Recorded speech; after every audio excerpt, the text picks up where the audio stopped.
It knows what scars you.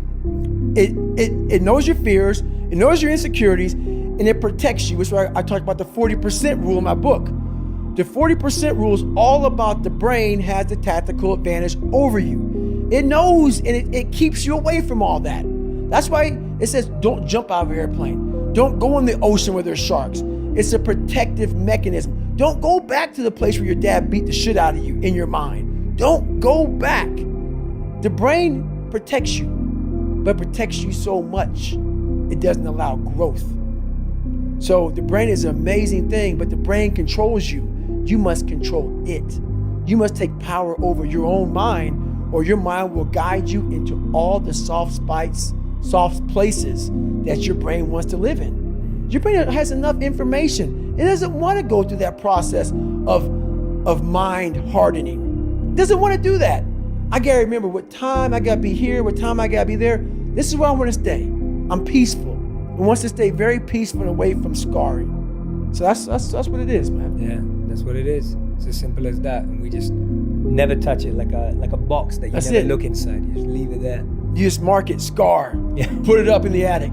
Yeah. Never touch it. You know, I want that force up there that knows everything to be writing as I'm living, saying I had no fucking idea he even had this in him. So I want to just be the best I fucking can. And a lot of people say that.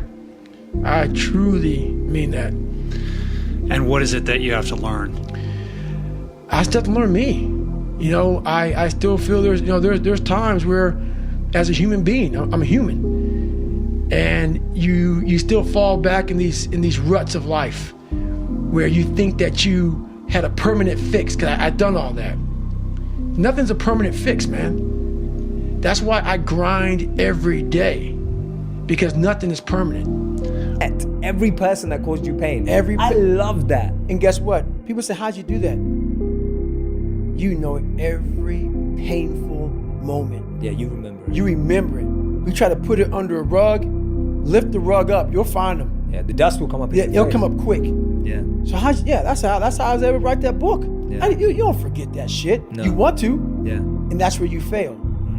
By trying to forget it. That's where you fail. That's where there's no growth. Let's just move forward from all this. Yeah. There's no growth there. There's no growth there. No. You just want to forget about it. Yeah. You will continue making the same fucked up mistake. Yeah. You will continue doing the same things wrong if you don't go back. Yeah. And the challenge we have is when we do revisit it, when someone tries or starts, they end up revisiting it, but then we end up, and me too, all of us. Like, I'm not saying whenever I'm referring, it's me too. It's also, we become complaining or criticizing or comparing. So we do start, like I know a lot of people, and myself too, I sometimes start revisiting something. Right. But then I just use it as a crutch or an excuse. Then I'm still not getting there. That's right. I do the same thing. Yeah. Right? I do the same thing. How have you broke through that times when that's happened sometimes? So as I'm talking and as I'm going back, I'm very aware that I'm going to do that. Yes. And I may do it for 45 minutes. And then I'm like, you knew you were going to do this. You have to be very aware of the conversation you're having while you're doing it. Because your mind chooses the path of least resistance. Your mind has the ultimate tactical advantage over you.